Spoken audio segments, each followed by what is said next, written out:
Alors, bonsoir à vous, heureux de pouvoir nous retrouver ensemble pour partager la parole de Dieu. Nous croyons que le Seigneur a aussi quelque chose à déposer dans nos cœurs. Soyons attentifs. Vous savez, tout le long de la journée, nous sommes sollicités par différentes choses qui pourraient nous influencer nos cœurs. Et nous avons besoin aussi d'être au pied du Seigneur, pouvoir l'entendre, pouvoir aussi nous reposer. C'est l'objet aussi de ce message. Quand nos soucis nous pèsent, nous avons un endroit où nous pouvons venir. Et c'est le Seigneur qui nous y invite. Et c'est par la bouche de l'apôtre Pierre, le Saint-Esprit parle et dit, si vous avez des soucis, déchargez-vous sur lui. Amen. Dans 1 Pierre 5, versets 7 à 11, on pourrait faire la lecture ensemble.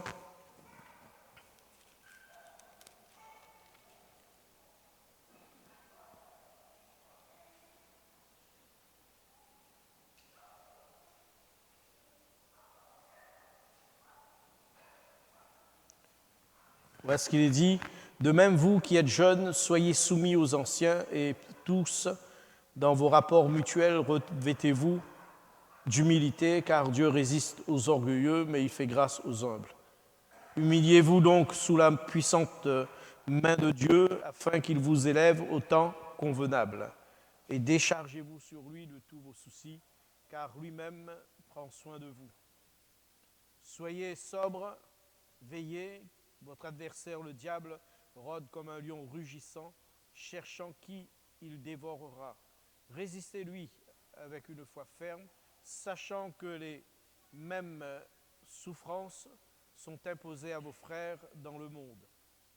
Le Dieu de toute grâce qui vous a appelés en Jésus-Christ à sa gloire éternelle, après que vous aurez souffert un peu de temps, vous perfectionnera lui-même, vous affermira, vous fortifiera, vous rendra inébranlable.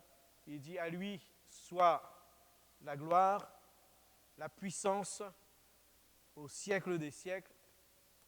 Amen. Gloire au Seigneur. Alléluia. Je vous le lis dans une autre version, parole de vie. C'est assez aussi intéressant de ce qui se dit. Il dit mettez tous vos soucis dans la main de Dieu parce qu'il prend soin de vous. Soyez sobres, restez éveillés, votre ennemi, l'esprit du mal, est comme le lion qui rugit. Il va partout et cherche quelqu'un à dévorer. Résistez-lui en restant solide dans la foi.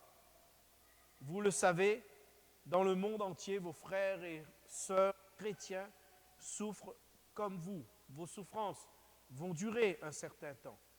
Mais Dieu qui nous aime tant, vous a appelé à participer à sa gloire sans fin, en étant unis au Christ. Alors, il va vous rendre lui-même parfait, il va lui rendre vous-même solide, il va vous rendre lui-même fort, et on ne pourra plus vous faire tomber. À lui soit la puissance pour toujours. Amen. Gloire au Seigneur.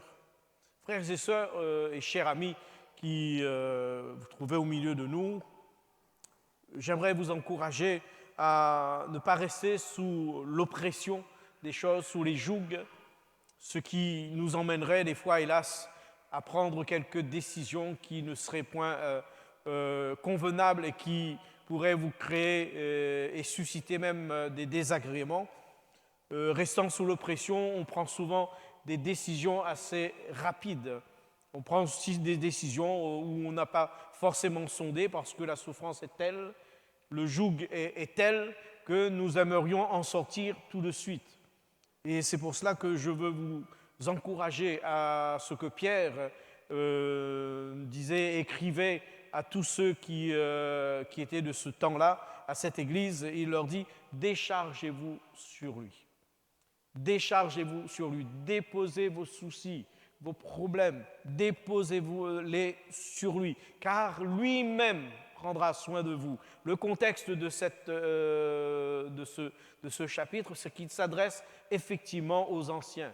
Il s'adresse à ceux qui étaient responsables de cette église, des hommes aguerris, malgré leur expérience, malgré leur grande expérience, malgré le temps de leur conversion, la durée de leur conversion, cela n'empêchait pas qu'ils le ployaient quand même sous les fardeaux, sous des soucis. Frères, sœurs, même nos longueurs d'années ne doivent pas nous culpabiliser quand nous sommes dans les soucis, quand nous n'arrivons plus, quand tout d'un coup nous posons et nous plions un genou parce que nous n'y arrivons plus, voire même que nous nous tournions vers Dieu et nous lui disons « Seigneur, je n'en peux plus ». Ah, ne vous culpabilisez pas parce que l'ennemi fait tout ce qui est nécessaire. Il met tout le paquet pour que vous en arriviez à là. Mais sachez-le, Dieu prend soin de vous. Amen. Dieu prend soin de vous. Alors, quel a été le poids qui pesait sur ces hommes, responsables d'église, ou bien d'autres anciens, Pierre voulait les encourager pour leur montrer qu'ils ont un endroit où déposer leurs soucis. Ils ont un endroit où ils peuvent se réfugier. Ils ont un endroit où ils peuvent parler, où ils peuvent communiquer, où ils peuvent adresser leurs requêtes. C'est au pied de Jésus.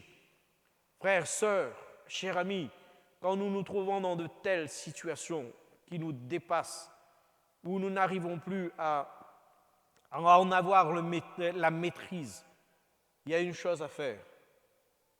Venons prier le Seigneur. Venons prier le Seigneur. Demandons-lui de l'aide. Pourquoi ? Ça voudra dire seulement que nous voulons dépendre de lui. Des fois, hélas, nous essayons de nous débattre, nous essayons de trouver un bras humain, nous essayons de trouver un conseil humain, et puis nous essayons de quelques stratégies pour pouvoir nous en sortir. Mais les mêmes choses, ce sont aussi les mêmes choses des fois que vivent ceux vers qui nous nous sommes tournés. Mais le Seigneur, il est au-dessus de toutes ces choses. Le Seigneur, il est au-dessus de toutes ces choses, il a la solution pour nos vies, il a la solution pour nous apporter la délivrance. Amen. Nous sommes, frères et sœurs, énormément sollicités dans notre quotidien. Et c'est ce qui nous met sous pression.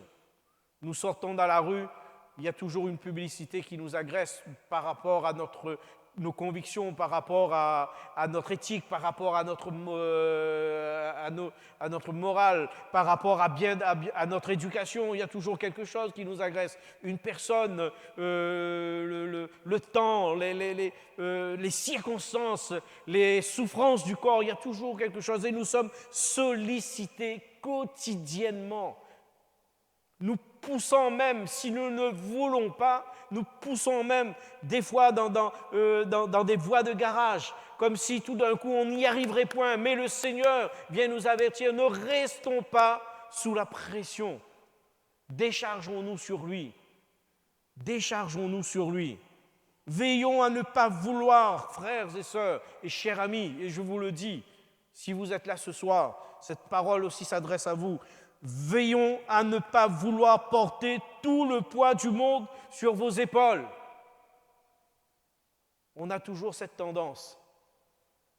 On a souvent cette tendance à vouloir porter tous les souffrances du monde, tout le poids du monde sur nos épaules, comme si tout d'un coup on y arriverait.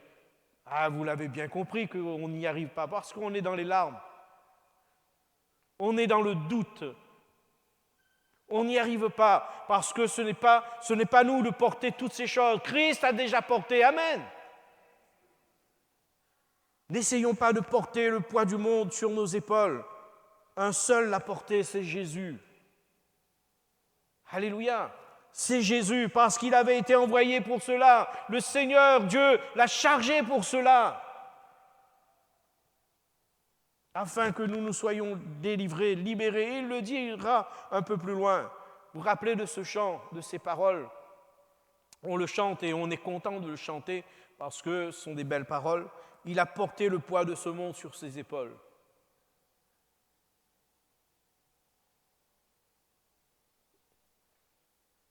Mais hélas, frères, sœurs, après le chant, si on devait s'arrêter après ce chant, on en retournerait avec nos charges à nouveau. avec nos soucis à nouveau. Oui, il a porté le poids de ce monde. Alléluia. Frères, sœurs, oui, nous pouvons nous décharger sur lui. Vous savez, l'objectif de la prédication, ce n'est pas seulement pour que nous ayons tout d'un coup juste une certaine émotion, mais pour que nous pratiquions, pour que nous saisissions la grâce de Dieu et les promesses de Dieu, et par la foi, nous saisissons ces paroles de délivrance. Amen. Quand tout à l'heure, vous allez passer, vous allez sortir par cette porte, mais que vous ayez pris une décision, une position, une détermination. Seigneur, je laisse ce fardeau. Je laisse ce fardeau, je laisse ce souci. J'ai essayé de les porter, j'ai essayé de faire, mais toutes ces années, ce souci vient encore m'envahir. Je sors de la salle, je sors de la prédication, j'entre depuis toutes ces années, le dimanche, le mercredi, le vendredi. Seigneur, mais j'ai encore ces soucis-là.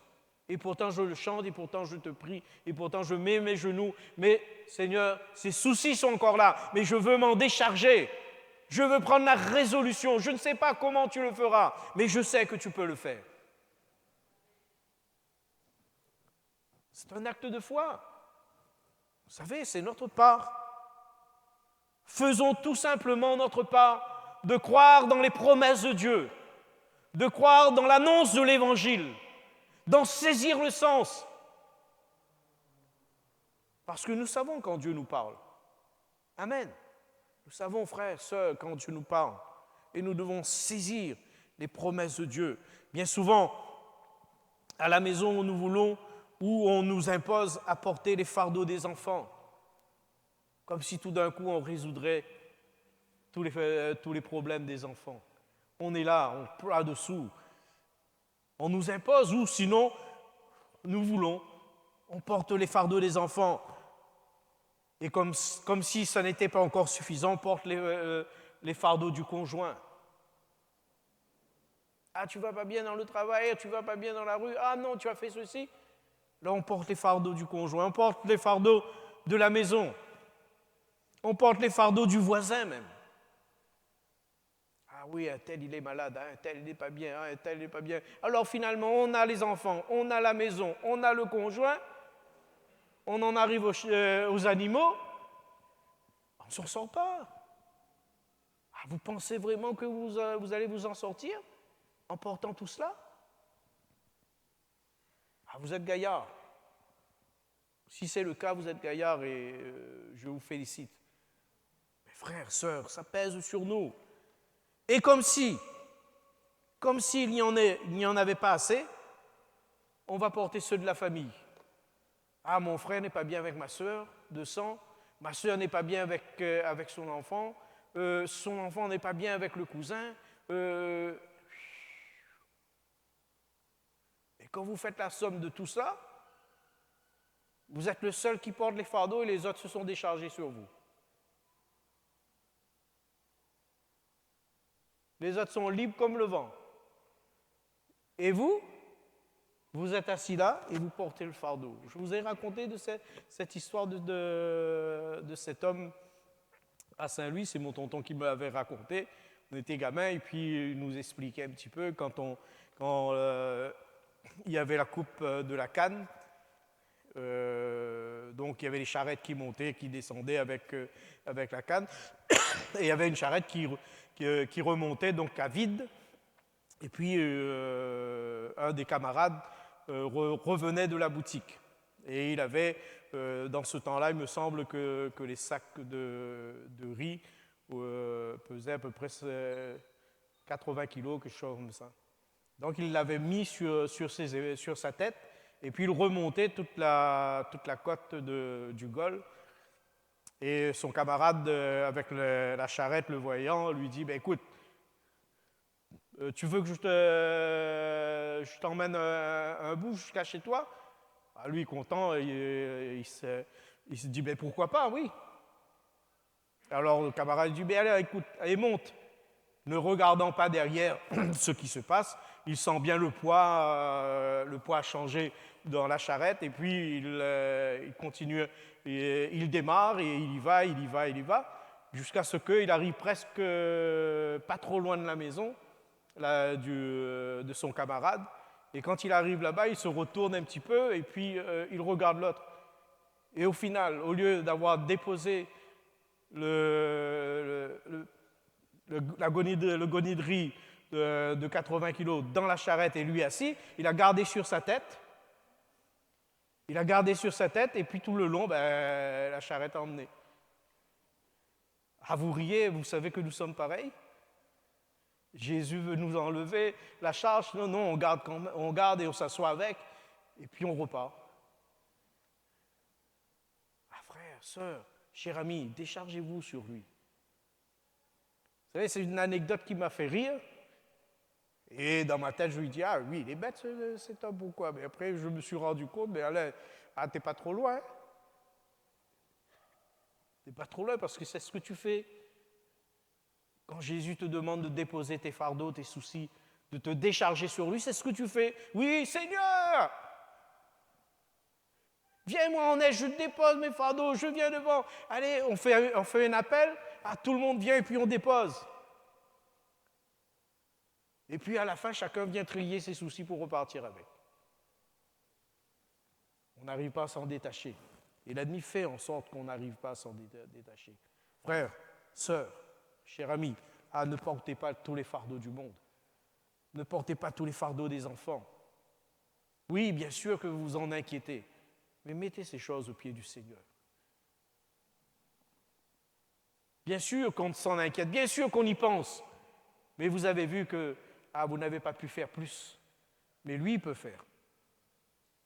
Amen. Lui peut faire. Ne prenez pas les fardeaux des voisins. Mettez-les au pied de la croix, mettez-les au pied du Seigneur. Le Seigneur peut faire. Jésus-Christ lui-même nous encourage, frères et sœurs, à nous décharger sur lui.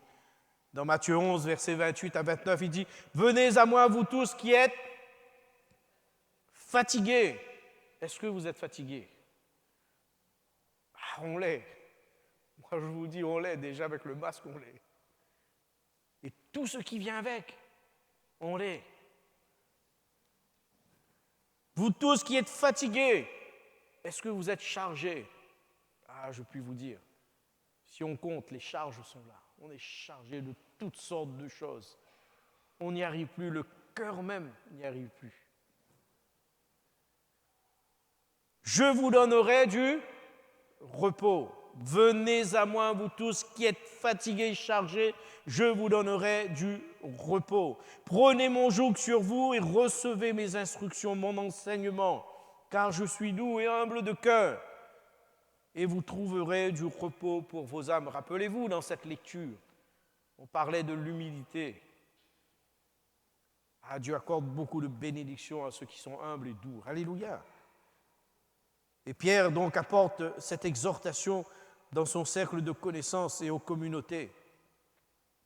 Que ceux donc aussi qui souffrent selon la volonté de Dieu remettent leurs âmes, dans 1 Pierre 4, verset 19, remettent leurs âmes en faisant le bien à un fidèle Créateur, c'est-à-dire à Dieu. Donc les propos de Pierre révèlent le poids de la souffrance de ses lecteurs. Remettre leurs âmes, que ceux qui souffrent remettent leurs âmes en faisant le bien. Le poids de la souffrance, et cela était peut-être au bout aussi du rouleau, ils n'en pouvaient plus. Fatigués dans les combats, attaqués en permanence, spirituellement et moralement, prêts des fois à tout lâcher, à tout abandonner. Mais frères, sœurs, force de constater que le Saint-Esprit n'est jamais trop loin. Le Saint-Esprit n'est jamais trop loin. Il a toujours une parole pour nous encourager. Toujours une parole pour déposer, pour réveiller en nous, afin que nous reprenions la route et que nous ne nous arrêtions point. Crier à lui nous sécurise et nous apaise. Amen. Quand un malheureux crie, vous savez, quand on est fatigué et chargé, on devient malheureux. Il faut crier vers le Seigneur. Et vous savez que crier dans ce sens-là, c'est prier. Prier avec ardeur, prier avec profondeur, prier avec instance, parce qu'on peut faire quelques prières. Seigneur, tu vois la matinée, tu vois la journée, tu vois mon réveil, tu vois... Oui, mais quand ça vient du cœur, quand ça va dans toute sa profondeur, ça c'est le cri du cœur. Amen. Même si ça ne sort pas en bruit, mais c'est le cri du cœur qui sort plus profond de nous-mêmes. Et nous crions vers Dieu pour qu'il nous vienne en aide. Ne l'avez-vous pas fait pendant ces quelques temps? Et vous savez que le Seigneur est en train de vous répondre. Et c'est notre part de croire en lui, de nous décharger sur lui. Et lui-même, il prendra soin de nous. Aussi Pierre, donc inspiré par le Saint-Esprit, répond aux frères et sœurs à travers de sa lettre. Il leur rappelle déjà que épouser la foi et suivre Christ sur le chemin entraîne quelques souffrances. Mais les difficultés rappellent aussi que nous sommes sur le chemin que Christ a emprunté. Alléluia! Que Christ a emprunté, chemin rocailleux, chemin resserré, porte étroite. Oui, mais nous sommes sur le chemin de Christ. Amen. Et c'est pour cela, frères et sœurs, nous devons nous réjouir. Même si quelque chose se passe, laissons le Seigneur se manifester. Laissons le Seigneur nous prendre en main. Ne baissons pas les bras, car le Seigneur saura nous encourager. Nous sommes sur ce chemin rocailleux, resserré. Nous sommes sur ces chemins de souffrance. Souffrance parce que nous luttons dans nos corps à cause du péché et nous voulons encore prouver davantage et de jour en jour, nous voulons prouver à Jésus que nous l'aimons. Nous n'y arrivons pas comme Paul le dit. Quand je veux faire le bien, mais c'est le mal qui est attaché à moi. Malheur, malheur. Mais grâce soit rendue à Jésus-Christ. Amen. Est-ce qu'il m'accorde la grâce? Il m'accorde les bienfaits. Son regard est sur moi, comme nous l'avons chanté, son regard se pose sur nous, son regard d'amour se pose sur nous, sa main secourable, toujours à la bonne distance pour pouvoir nous tirer d'affaire, pour pouvoir nous aider, nous encourager. Qu'avions-nous envisagé quand nous l'avions suivi? Quand nous l'avons dit, Seigneur, je te suivrai jusqu'au bout. Jusqu'à la fin de ma vie, qu'avons-nous envisagé? Vous l'avez bien compris que le chemin n'était pas aussi facile qu'on y pensait. Mais sur ce chemin, Jésus est là. Je suis avec vous tous les jours jusqu'à la fin du monde. Amen. S'est-il retiré? Non, il est toujours là. Le Saint-Esprit viendra en vous et il demeurera éternellement avec vous. Alléluia. Oui, il est avec nous, frères et sœurs. Les disciples, un moment, l'avaient abandonné. Quelques-uns l'ont renié et trahi. Vous voyez qu'à travers même de ces disciples, oui, il y a un chemin de souffrance. Il y a même des proies, où nous sommes en proie au doute, nous sommes en proie à tous ces éléments que nous n'aimons pas vivre. Mais cependant, le Seigneur nous connaissant, il nous donne toujours une parole pour nous relever. Nous ne sommes pas le seul qui peut-être qui à un moment a abandonné la course. Nous ne sommes pas le seul qui à un moment même a renié ou a trahi. Et nous ne sommes pas les premiers. Mais Dieu fait grâce quand même. Alléluia. Dieu fait grâce. Ceux-là, à l'exception de Judas, sont revenus vers lui. Et béni soit Dieu si tu es de retour à la maison. Sais-tu que le Père t'accueille? Que le Père se réjouit de ta venue, de ton retour, parce que Dieu t'aime.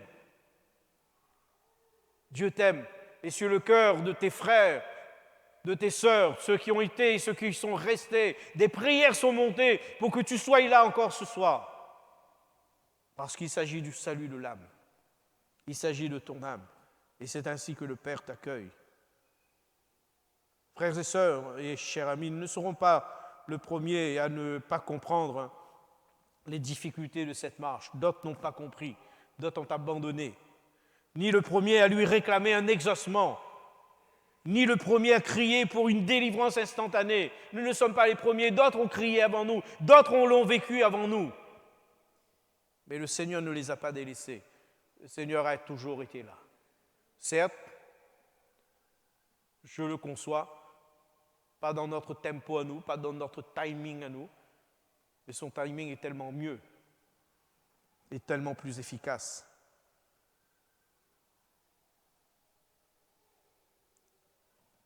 Ils ont crié pour une délivrance instantanée, comme nous ne serons pas les premiers aussi à vivre sa main secourable et être sécurisés par sa voix rassurante. C'est ce qu'ils ont vécu, tous ceux qui ont crié vers lui. Mais nous vivrons aussi comme eux la main secourable de Christ. Nous vivons comme eux et nous serons sécurisés par sa voix rassurante. Rassurez-vous, c'est moi, n'ayez pas peur. Pierre précisait les conditions pour nous aider à passer ces moments insupportables et des fois difficiles. Déjà, il parle de la foi, puis une attitude aussi d'humilité, de dépendance à l'intervention de Dieu. Il dira dans le verset 6 de ce chapitre 5, « Humiliez-vous donc sous la puissante main de Dieu, afin qu'il vous élève au temps convenable. » Des fois, notre vie devient une souffrance parce que nous n'avons pas voulu nous humilier ou nous n'avons pas pu nous soumettre par fierté ou à cause de l'excessivité d'un tiers. Nous n'avons pas voulu ou nous n'avons pas pu nous humilier. Mes frères, sœurs, celui qui s'humilie, Dieu l'élève au temps convenable. Alléluia! Dieu l'élève au temps convenable et ce sera ainsi jusqu'à la fin. Dieu l'élèvera. L'humilité nous permet d'être rétablis au plus vite. Des fois, nous gardons un cœur quand même endurci, il faut le dire. La fierté nous empêche de plier et de dire « Seigneur, je reconnais. Seigneur, je reconnais que ce que tu es en train de me dire, il faut que je règle ce problème. » On reste des années. Frères, sœurs, excusez-moi de vous le dire ainsi. J'aurais aimé peut-être parler autrement, mais il faut que je vous le dise. N'est-ce pas la source de vos souffrances? Ne faut-il pas y réfléchir? Peut-être que c'est la source de votre souffrance à cause de votre fierté et de votre résistance à la voix de Dieu, à ce que Dieu vous demande de faire, ce que la parole de Dieu vous demande de faire. Ça nous reste et ça nous garde dans la souffrance. Nous avons besoin de nous soumettre sous sa main puissante. C'est ce qu'il dit. Humiliez-vous donc sous la puissante main de Dieu. Amen. Parce que vous l'aurez fait, il vous élèvera au temps convenable. Amen. Il y a un but. Comprenez bien, frères et sœurs, vous êtes les enfants de Dieu. Vous êtes ses fils et ses filles. Vous êtes des héritiers de Dieu. Et nous avons besoin de nous conformer à ce que lui, il désire, non pas ce que nous désirons. C'est non pas la manière que nous voulons concevoir les choses. Nous devons nous humilier sous la puissante main de Dieu, c'est-à-dire sous ses actions, sous ce qu'il nous montre, afin, le but, qu'il nous élève au temps convenable. L'humilité nous permet d'être rétablis au plus vite, même si cela semble nous diminuer. Mais croyez-le, ça nous rétablit au plus vite. L'humilité emmène à la gloire et l'orgueil, hélas, nous dirige vers la ruine. Soyez sobres, dit la parole de Dieu. Veillez. Et vous savez pourquoi, finalement, nous en arrivons à là et que l'adversaire trouve des chemins? C'est parce que notre cœur lui donne raison de nous rebeller, de ne pas nous soumettre, de ne pas rester sous la main puissante de Dieu, de ne pas le laisser nous diriger ou nous montrer des choses. Ça satisfait l'ennemi parce que ça lui permet d'agir.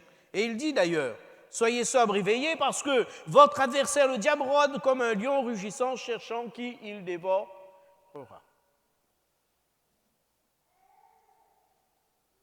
Et la parole de Dieu dans le verset 9 dit, résistez-lui avec une foi ferme, sachant que les mêmes souffrances sont imposées à vos frères dans le monde. Notre ennemi est en activité. C'est bien pour cela que vous et moi, nous souffrons. Nous souffrons de ces attaques parce qu'il cherche, il rôde. Et les verbes qu'utilise Pierre rappellent la souffrance, les difficultés, rappellent les soucis. Il rôde. C'est différent de chercher. Hein? Parce que là, c'est bien pointilleux. Vous voyez, il y a bien un but, un objectif. Dévorer. Il cherche qui dévorer.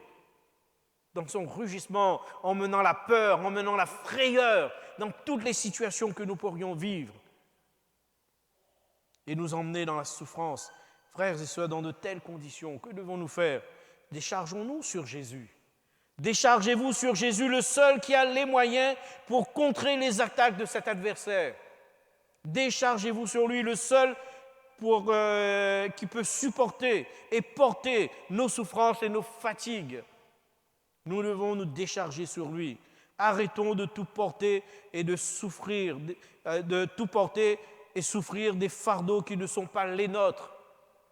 Vous ne pourrez pas porter tout le fardeau du monde.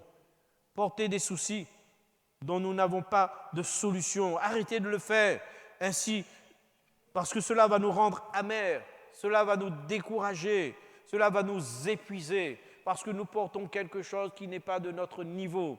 Nous portons quelque chose qui n'est pas à notre hauteur, et nous n'avons même pas de solution, alors que lui, Jésus, sur lequel nous pouvons vraiment nous appuyer, lui, il a la solution. Le psalmiste, dans son désarroi, priera ainsi: « Pourquoi m'as-tu abandonné? Pourquoi m'as-tu abandonné ?» Rappelez aussi les paroles du Seigneur Jésus, puisque ça a aussi un rapport. Et Jésus qui disait: « Mon Dieu, pourquoi m'as-tu abandonné? Pourquoi m'as-tu abandonné ?» Et à un moment même, le peuple d'Israël disait: « Pourquoi dis-tu » Et c'est ce que le Seigneur lui disait: « Pourquoi dis-tu? Pourquoi dis-tu que ma destinée est cachée? Et pourquoi tu l'as dit? Parce que la souffrance est grande, la pression est grande, la fatigue est grande. Et tu as besoin de te décharger les épaules. Tu as besoin de les mettre dans les mains du Seigneur, définitivement. Et cela par la foi. Amen. Et cela dans l'humilité. Alléluia. Ah, tu dois le faire. La Bible vient répondre à cette question: pourquoi dis-tu? Car, dans Ésaïe 41, verset 13, « Car je suis l'Éternel ton Dieu qui fortifie ta droite, qui te dit: ne crains rien, je viens à ton secours. Ne crains rien, vermisseau de Jacob, faible reste d'Israël, je viens à ton secours, dit l'Éternel, et le Saint d'Israël est ton sauveur. » Alléluia. Voyez comment le Seigneur vient emmener toutes ces qualificatifs. Vermisseau, faible reste. Ah, restons dans cette humilité. Restons dans cette condition afin que Dieu, nous puissions laisser la main de Dieu agir. Vous savez, quand on se sent tellement fort, on se débarrasse de la main des parents. On se dit: on est suffisamment fort. Lâche ma main, maman. Papa, lâche ma main, je peux me débrouiller tout seul. Ah, mais par contre, quand il gagne le coup, là-bas, on dit: cherche papa, maman.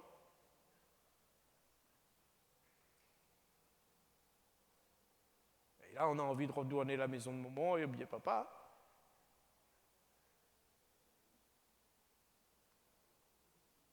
Mais cependant, voyez, si le cœur d'une mère, le cœur d'un père, c'est accueillir son enfant désarroi, même si ça a été au départ dur, difficile, combien plus le cœur de Dieu. Amen. Combien plus le cœur de Dieu qui saurait nous accueillir. Dans Ésaïe 43, il dit ceci: « Ainsi parle maintenant l'Éternel, qui t'a créé, ô Jacob, celui qui t'a formé, ô Israël. Ne crains rien, car je te rachète. Je t'appelle par ton nom. Tu es à moi. Si tu traverses les eaux, je serai avec toi. Et les fleuves, ils ne te submergeront point. Si tu marches dans le feu, tu ne te brûleras pas. Et la flamme ne t'embrasera pas. Car je suis l'Éternel, ton Dieu, le Saint d'Israël, ton Sauveur. Je donne l'Égypte pour ta rançon, l'Éthiopie et Saba à ta place. Parce que tu as du prix à mes yeux. Parce que tu es honoré et que je t'aime. Je donne des hommes à ta place et des peuples pour ta vie. Ne crains rien, car je suis avec toi. Ne crains rien, car je suis avec toi. Alléluia. Ah, frères et sœurs, chers amis, recevez cette parole dans votre cœur. Et je conclurai par ces quelques mots. Les soucis nous pèsent, nous en décharger, des fois nous culpabilisent parce que nous les avons devant nous quotidiennement. Et même si on veut s'en décharger, c'est quotidiennement. Des fois par téléphone, ça s'impose à nous. On n'a pas envie d'entendre tel et tel souci, tel et tel problème, mais bon, enfin, ça s'impose à nous. Mais avons-nous vraiment les épaules pour tenir sans craquer?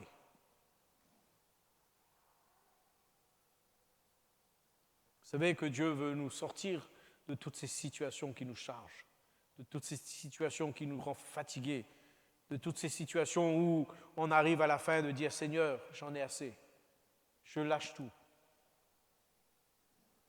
Un jour, une maman me disait ça, « Dis frère, j'en ai assez, j'en peux plus.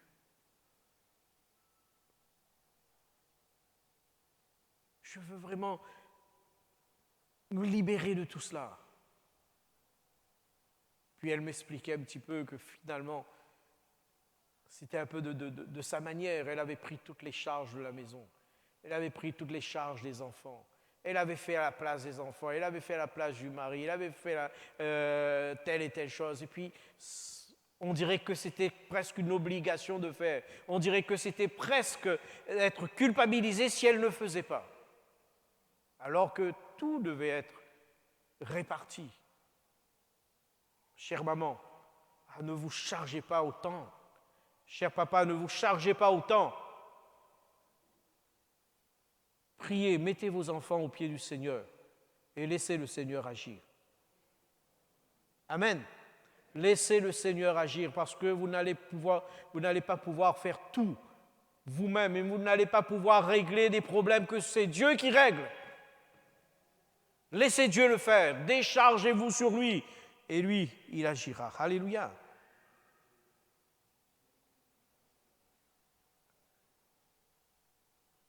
Et Dieu, dans Ésaïe 27, il dit ceci, « En ce jour-là, chantez un cantique sur la vigne. Moi, l'Éternel, je suis le gardien, je l'arrose chaque instant, de peur qu'on ne l'attaque. Nuit et jour, je la garde. Il n'y a point en moi de colère, mais si je trouve à combattre des ronces et des épines, je marcherai contre elles, je les consumerai tous ensemble, à moins qu'on ne me prenne pour refuge, qu'on ne fasse la paix avec moi, qu'on ne fasse la paix avec moi. » Vous comprenez que le Seigneur, cependant, même malgré des fois nos manques, mais le Seigneur se positionne à côté de nous.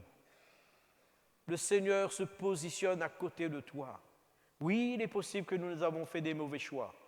Oui, il est possible que nous avons pris des mauvaises décisions. Mais parce que nous crierons vers lui, parce que nous nous humilierons sous sa main puissante, il nous élèvera au temps convenable. Il nous donnera les solutions. C'est lui qui agira. C'est lui qui le fera, les frères et sœurs. Alors, laissons le Seigneur. Déchargeons-nous sur lui. La solution pour nous, c'est d'aller pleurer devant le Seigneur. C'est lui qui saura prendre soin de nous. Pourrions-nous le faire ensemble? Venons au pied du Seigneur. Je ne sais pas les combats que tu es en train de mener. Je ne sais pas les fardeaux que tu portes. Je ne sais pas les soucis qui pèsent sur ta vie. Mais aie confiance dans la grâce de Dieu. Ce soir, tu l'as entendu. Décharge-toi sur lui. Ne cherche pas à tout régler, ne cherche pas à tout maîtriser, ne cherche pas à croire ne crois pas que tout d'un coup tu vas régler tous les problèmes de tes enfants, mais décharge-toi sur lui. Et même ton foyer, décharge-toi sur lui, et lui, il agira et il te délivrera. Alléluia, lui-même prendra soin de toi. Seigneur, tu connais les vies, les cœurs, les âmes. Nous voulons remettre nos vies entre tes mains. C'est vrai que bien souvent, nous nous sommes chargés de difficultés, de problèmes.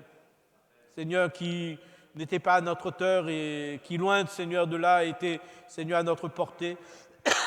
Mais nous nous en sommes chargés, croyant que nous pourrions certainement les régler et y arriver. Mais nous voyons bien que, Seigneur, tout cela nous a épuisés. Et même est arrivé que cela, Seigneur, a créé de l'amertume dans nos cœurs. Cela a créé du découragement au point même que nous ne voulions plus te suivre et que nous n'arrivions plus à te suivre